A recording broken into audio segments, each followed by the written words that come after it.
she's not in my level. Not mentally, not physically, not emotionally. We're different. Yes, he's uglier than I am. You see? He's old.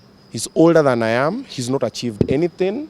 He was fired a couple of times. Yes. Is it true unakuanga na uoga every time you see Jalas on studio? Okay. Inakuwaje watu wangu nguvu, mimi naitwa presenter Ali, your entertainment PA, and by the way the A is always for amazing. Tuko JKIA airport na tumepatana na Obinna mwenyewe. Najua kwamba ama nafahamu kwamba ametokea maeneo ya Eldoret, and of course kuna vitu vingi ambavyo vinaendelea na tumehisi kwamba ni poa tumtafute tupige naye story kidogo, because pia yeye nahisi kwamba this entertainment industry inamhusu. Inakuwaje bro? I'm good. Niko fresh barida. Niko fresh barida. Sio. Na Eldoret ni baridi. The flight was bumpy when you were landing, and you know I don't like flying, so I was praying a million and one prayers, but we're here. Yeah, to land. Probably for people who don't know, umetoka Eldoret kufanya nini? Okay, I was in Eldoret for Kitenje festival. It was the biggest festival happens in Eldoret annually. So this was the 2022 edition. Had the band were performing, MC Nick, MC Kibe, Nebo was over there, DJ Tibbs from Hit Republic. It was at Rupert's Mall. It was amazing. Sold out. I've had so much fun. Eldoret guys, thank you so much. You guys have given me so much love. Like, when I got on stage, and the guys were screaming, first of all, I thought, kwani wana screaming at the band? It's Obinna, relax. Just end it down. Yeah, I was even lost Nini Kidogo. I was like, wait a minute, hold up. I'm like, oh, it's me, yeah. So Eldoret know how to party. I slept at 8 a.m. today morning. Yes, macho zangu kuna venye ziko kidogo. Yes, and then now I'm going to Claret Lounge for the Mashujaa, Labor Day. Yeah, Labor Day special. Yes. Okay, talking of Kitenje Festival, what is it all about? It's about fashion, celebrating fashion. You know, African Kitenjes are associated by Africans most of the time because Africans wamejua kupiga luku. So that is why Kitenje Festival happens that way. So it's all about fashion, designers, creatives. We have models as well, and then there's music and happiness. That's all it's all about. Okay, before we even get to what you're supposed to talk about today, umetufungulia miwani hivyo ukatuonyesha macho, nikakumbuka incident fulani imehappen juzi mkiwa na Kido. There's that video mlifanya mkiwa na Kido, and the fans were really angry at you. Wakasema uko na kiburi, ungemwongelesha hivyo, ungemwambia tu in a good way. What can you say about that video? Ulisema umechoka, you cannot do the interview at that particular moment. Okay, so I know Kido for a while. He's my boy. That day when he came to do the interview, that day was one of those days. And I told him, bro, I don't want to do the interview. And he kept on insisting, tell us, what do you think of it? What did it? So I was not rude to him. Trust me, I wasn't. I know myself when I'm on the edge. I spoke with him, I told him, bro, I respect what you do. I don't want to do the interview. And he kept on insisting. So the only way was I would roll the window up and mind my business. Mulama was standing there. Interview him. He wanted the interview. I didn't have an agenda to sell. Me, I was there to support Tumbili. And the event went well. That's what happened. It was nothing major the way they made it. If someone thinks I was rude to him, it's okay. You know, in art or in the industry, however you decide to consume content or information you have is entirely up to the consumer. Like today, I would cough, someone would say he has COVID. I would cough, another person would say he doesn't have manners, why did he not close his, So however you decide to consume it, it's entirely up to you. I can't control that. Yeah. And now, while you are away, a lot of stuff have actually happened. Today, kwanza tuanze na drama ya leo. Sijui kama umeiona, Eric Omondi amepigwa ngumi na Harmonize. Eric Omondi is your buddy. Yeah, shit. I think Eric Omondi deserved that punch. You know what I'm saying? Like, even if it's me, I would punch it. No, I'm just messing with you. So what happened was, I was to host the Captain's Lounge event. Yeah. We didn't agree on the payment terms. I was called by an agent of the club, was like, oh, we want you to do this. I was like, okay, this is my budget. We didn't agree. I was told, oh, you know, they're saying they've spent so much money on Harmonize. I'm like, oh. So I come at my expense because you spend so much money on another artist. So myself, I was like, okay, I'm not going to do it. See God, though. So if I went there, probably those tear gas, see me now. I can't hide. When I stand in the middle of people, guys, that's him. Yes. So probably I could have been the one who was punched. You see that police who chased Kido again? You see Kido wanted to interview that police. If Kido could have just... Okay, even that police could have told Kido, like I said, I'm not in the mood for an interview. He just came to... Now the police wanted to interview Kido. So I could have been the one mwenye angekula tear gas and all that drama, because when he came, I understand he did not perform. Probably in the third club appearance, because labda Eric alifanya that's something, you know. So if I was there, it could have been me. Yeah. But thank God, that day God told me, my brother, please go, leave. And we didn't agree. And what the police did was not nice though. But I think it's because the crowd was rowdy. They wanted what they had paid for, and that's why they were agitated and everything happened. Yeah. Yes, and then today, the sorry for the punching. I think the huge percentage of Kenyans, they tend to say that hii story si ya ukweli. Wewe kama mse mwenye na understand kipindi na story ya ukweli, do you think it's a real story or it's a script? Okay, first of all, I was in Eldoret, I was sleeping, so I woke up, I'm seeing everything, I'm like, okay. So I see Eric's mouth, I'm like, oh, so he's been punched. Then I see him on the plane, then I'm like, what happened to the red whatever? He was like bleeding. Then they are sitting there with yo, yo. I'm like, okay. They sit there with Bahresa. I'm like, And then if you go to Google now and Google Kipindi, you probably see a picture of Eric Omondi over there, bare chest. You know, msoma hapo hivi, majipaka mafuta. So I don't know. But the Captain Lounge story, that one definitely was not Kipindi. I want a budget ya kulipa mapolisi. Watu tear gas. Yeah. Okay, then the story for the Kokoriko story, probably. The story for the nini, tufanye hivi. Tukutane volume, tupige sherehe. Let me just ask something. One of the things ambazo umezungumzia is the fact that Captain's Lounge were unable kufika budget yako. Yes. Saa hii Obinna kufanya show, let's say appearance ama performance kwa show, kwa MC and everything. Say budget imefika wapi?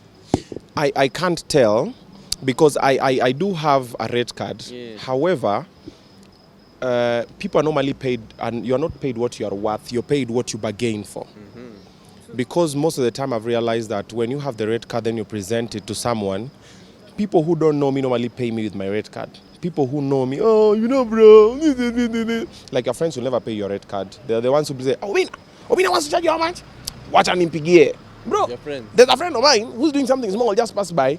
So most of the time you're not paid by the red card because of different factors. One, someone can chomea you. Two, economic hard time. Sometimes umeka red card up on dio, me I want $500,000 to do this and this, and then someone's like, then landlord is also looking at me like, oh, they're like, baba nipatie 50.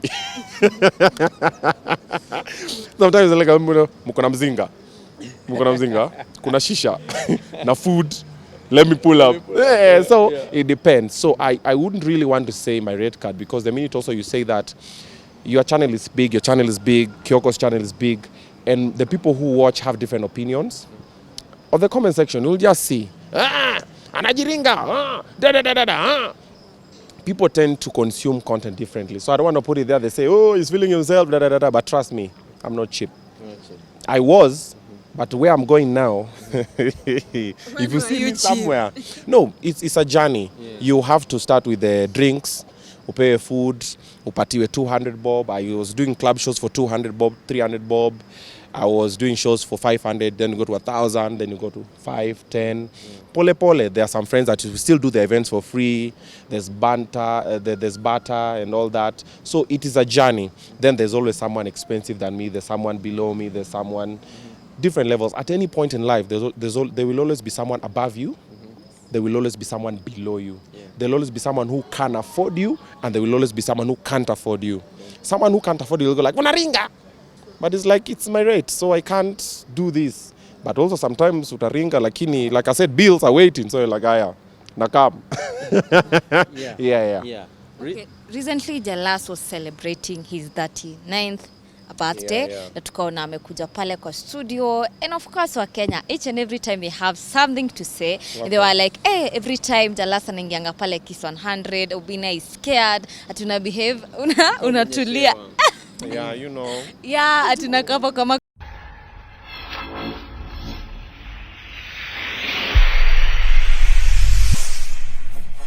kaboi kadogo, you know. Is it true unakuanga na uoga every time you see Jalas in studio? Okay, so uoga is not the way to define it because I've known Jalas for very many years. He's taught me so much. We've created so many memories. We've made so much money together. We've done so many things together. However, Jalas is my elder. He's my elder brother. He's my boss. He's my friend, but he's my elder. So anytime Jalas pulls up, I have to be below him. Then there's a saying that always says, never ever outshine your master. Never. No matter what you do. Even when I'm emceeing events, trust me, I am fire. But when Jalas pulls up, when you're emceeing with Jalas, I will not be fire. I will be okay, but I will not do as much as I can do because he's my boss, he's my elder, he's my master. He's taught me so much. I've learned so much from him. So I have to go back to that shell to allow him to be. Because it's his moment. Yeah. Now imagine me now working with Jalas, then I want to shine. Why would I want to shine in front of? It's the same way when I go with Jalas anyway. I don't pay no bill. I ain't paying no goddamn. When he pulls up, my wallet nicely, I'm like, I'm missing a key too. So it has to be that way. The same way, anytime I'm also with Kamene, she's a baby girl. She's the lady. She has to shine. I don't have any business trying to outshine Kamene. We don't.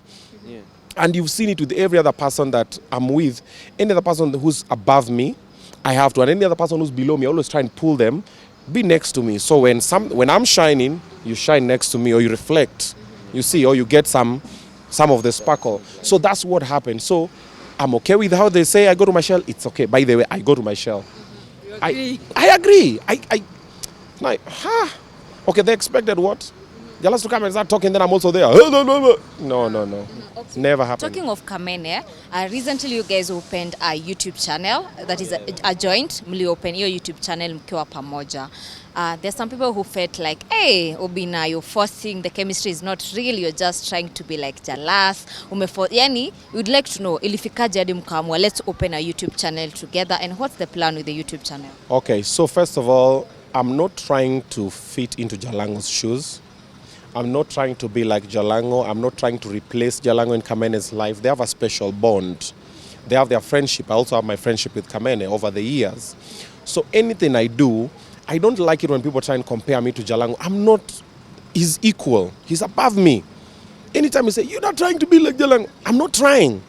I do very different things with what he does. There might be similarities here and there, but we're very different individuals, okay? Jalango and Kamene never had a YouTube channel. Okay, Jalango and Alex did because of the chemistry and whatever and the agenda they were selling. Myself and Kamene, we have a lot of moments that are normally not recorded.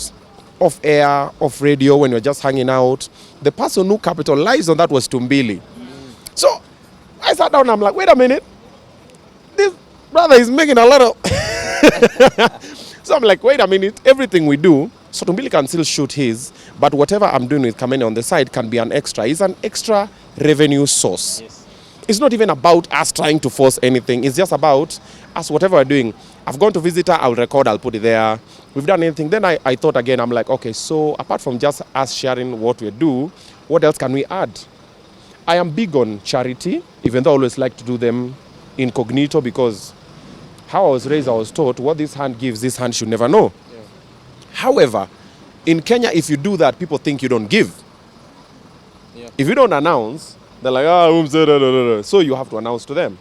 So I said, okay, the other way that I will do was, let's give a couple of things on the YouTube channel. So anytime we do a video, we give away something. We have so much to give, so much to share. Yeah. Let's give shoes, clothes, books. Let's pay school fees. Let's pay hospital bill. Let's do whatever. So that's what the channel is about. The channel is more of a charity channel than us. But when you come to watch us and enjoy what you're doing and have a laughter or something, you see us outside the studio, you get an extra something. We are not trying to fit into anybody. We are not trying to force anything. Trust me, I've known Kamene for so long. Like, she's been my boy forever. It's not like we're meeting now. And the thing that people need to understand, I'm not trying to be Jalas. I don't want to be Jalas. I want his work ethic. I want his discipline. I want his aggressiveness. I want his morals. I want his hard work and all that. But I'm not trying to be, yeah. Okay. The other day you launched a show inaitwa toxic boyfriends. Yes. Na of late pia imekuwa na vitu vile imelaunchiwa tu hivi imeanza kuleta stories ina trend kuhusu kwanza nijue tu ni nini ilifanya ulaunchio show, and then kuna story pia ambayo umefanya ambayo inazungumziwa sana, the miracle babies baby mama. Inasemekana kwamba she was lying. Did you have ulichukua time kuangalia authenticity ya Kenya alikuwa anakuambia? Let's talk about the show kwanza. Okay, let's let that trailer move a bit. Doesn't also want to move. So we go. Okay, cool. So Toxic Boyfriends is only on episode 2. Yeah. And guys already crying. Trust me, I've shot 10 episodes. And where's my phone? I could have shown you. I have 15 other DMs that are fire. Others are fire that people have DM'd that they want to talk about.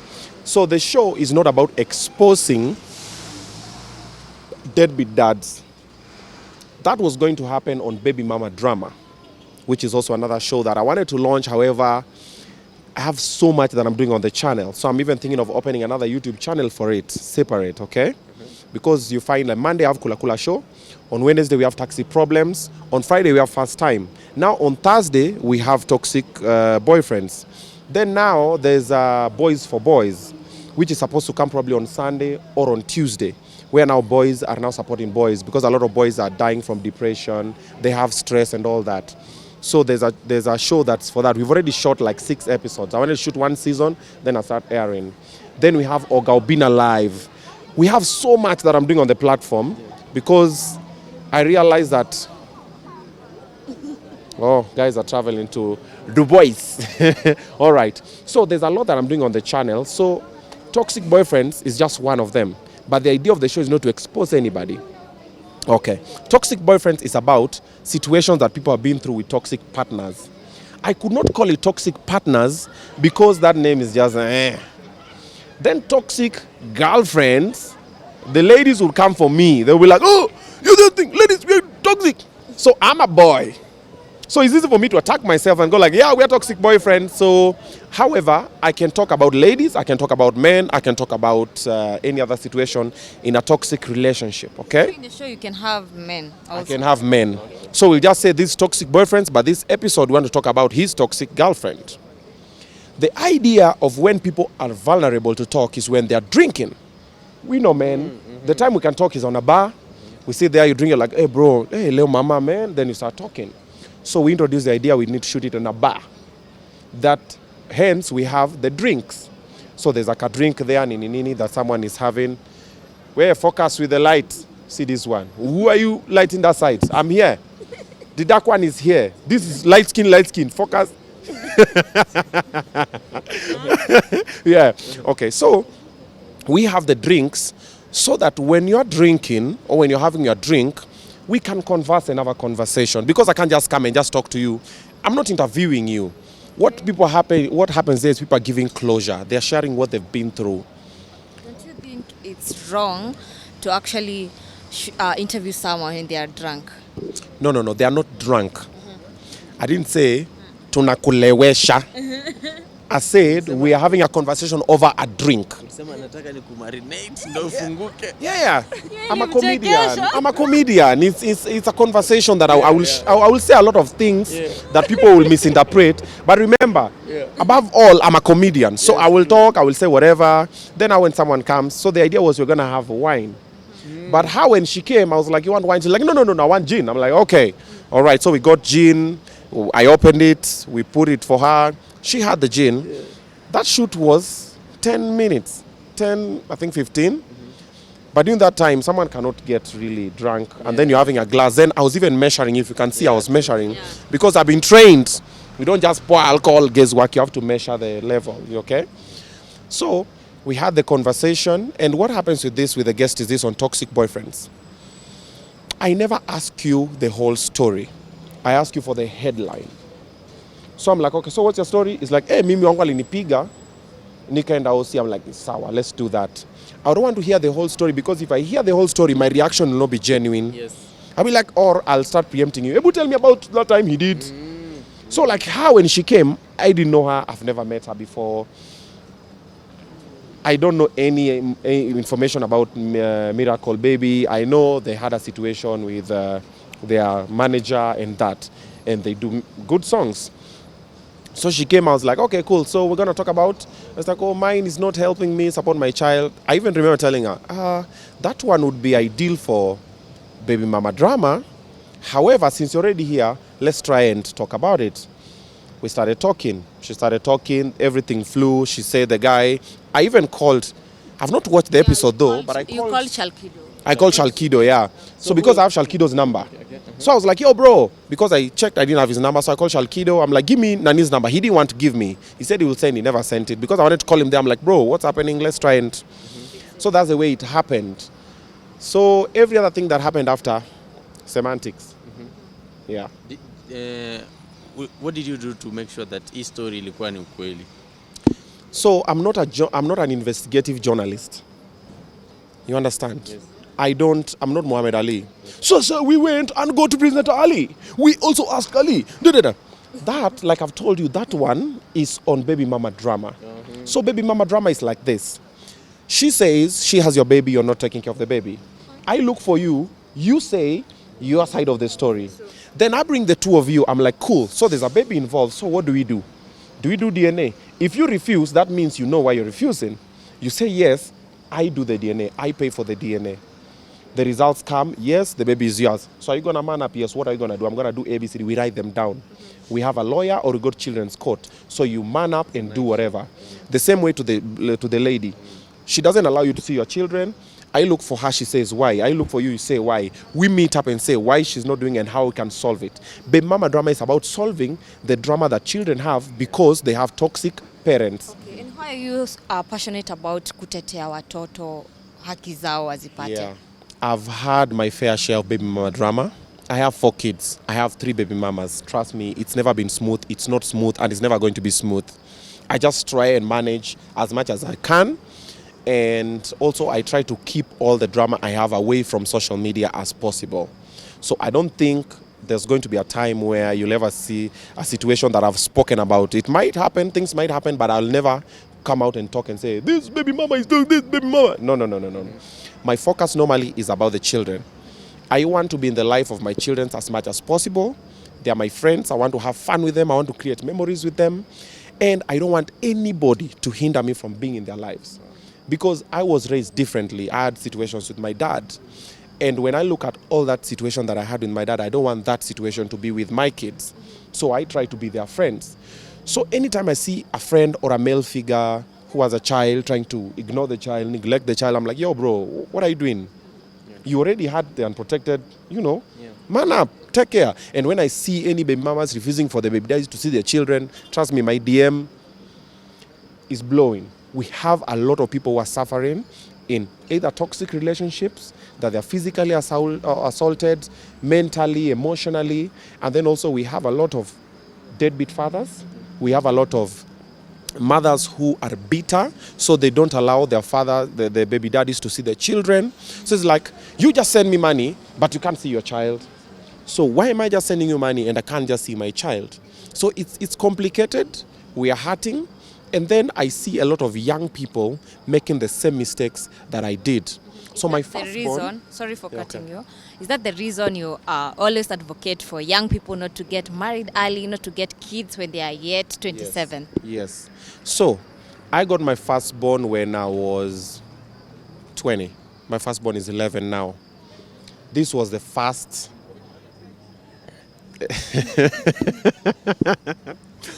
Yeah. So I was like, yo, what is this? Like, what are those? Like, oh my God. So in the middle of, oh my God. Whoo. Yeah, so everything happens. And then boom, the boy pull up. So I love children because even how I met the mother was through the sister. I loved the sister first. Then I was introduced to the mother.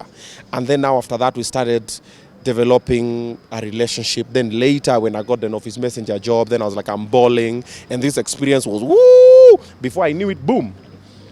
I was 20. Okay? Then after that, my second born happened.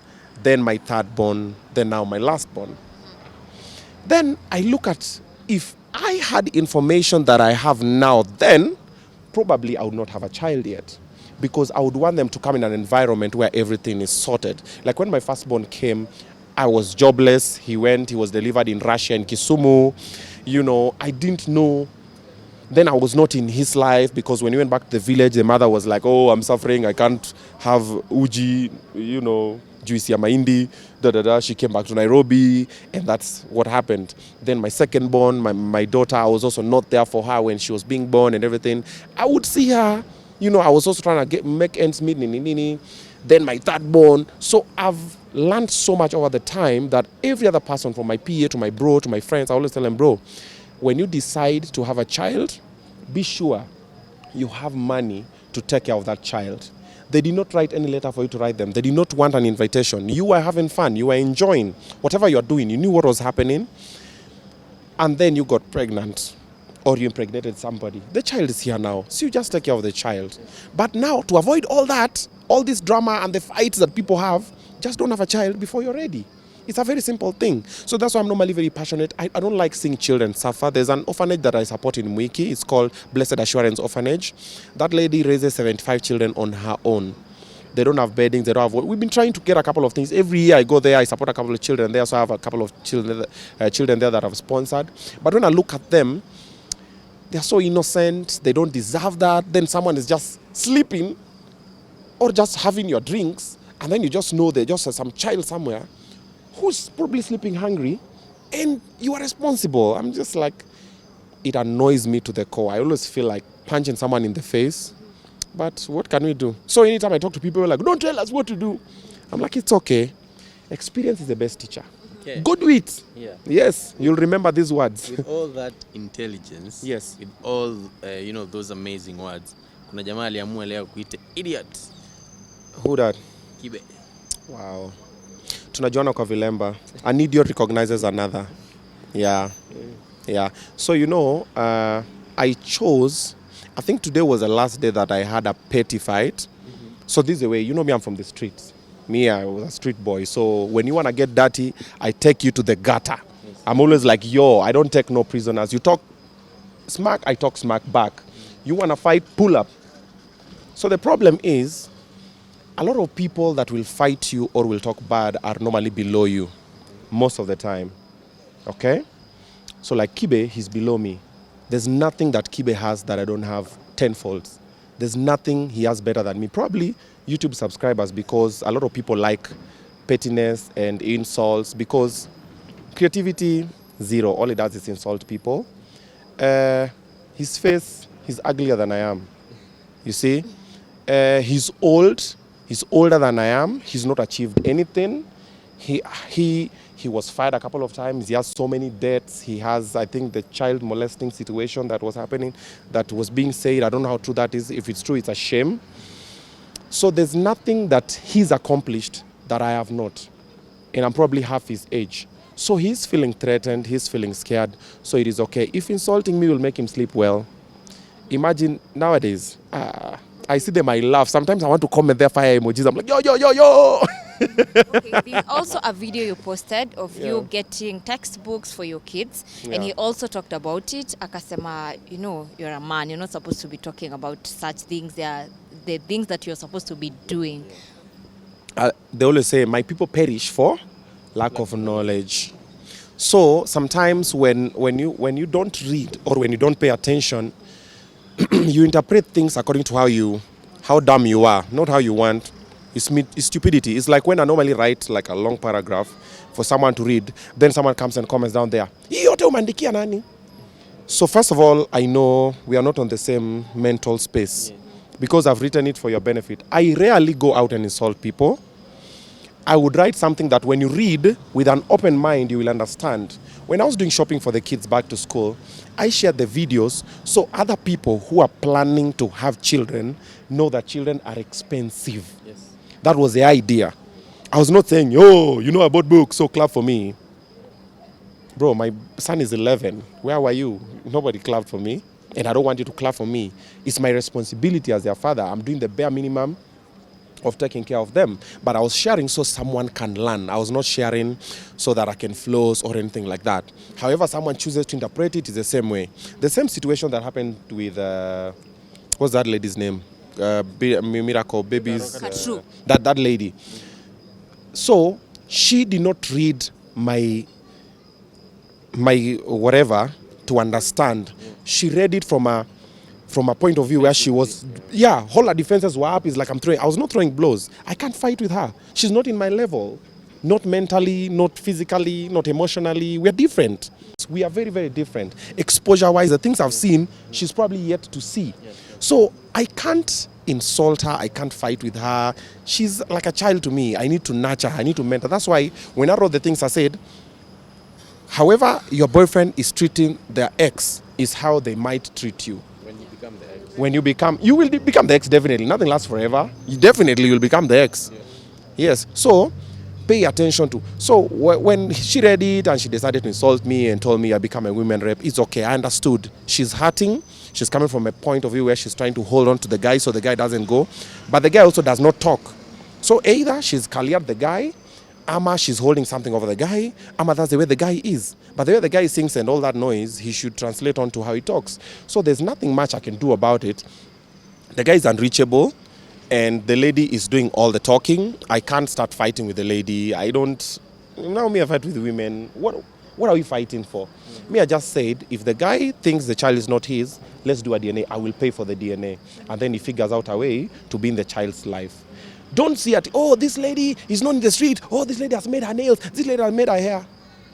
Okay. So she's supposed to look like a street urchin so that you think she's suffering. You posted today, you said that you posted a screenshot that was showing she texted you, actually. Have you talked, or maybe you would like to know, alikuwa nataka nini? Mliongea ama Father Abraham?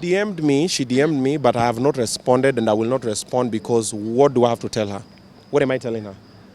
Then why was she DMing me? You've already insulted me. So let it be like that. We are not friends. I would rather Peter should reach out and we find a way to link Peter with the baby mom. We find out if the child is his or is not his. Then he mans up as a friend of mine, as someone in the industry that other people look up to. I don't have any business talking to that lady. We have nothing to discuss. She's not my friend. She's not my mate. She's not my fan. Nothing. So I'll not respond. Wow. Okay. Thank you very much. But kumbusha tu watu. After hapo umesema mpaka wapi? Claret Lounge. Claret. Yes. Asubuhi bado. Asubuhi tunakutana Kiss 100 is Kamene and Obinna. Yes. Yeah. Wow. Thank you very much. Asante sana. Thank you. Yes, and also by the way, go to Obinna YouTube channel. That's Obinna TV. The episode for toxic boyfriends that landing on Thursday. You're not ready. You know nothing. You wait for this one. This Thursday. And then also the Kula Kula that's landing on Monday. And then taxi. Okay, you go to Obinna TV. Yeah, when are you doing my Kula Kula? Oh, so you had funga. Kwani you fungua? Umefunguat leo. Oh, umefungua leo. Sawa this week. Thank you very much. Thank you so much. All right.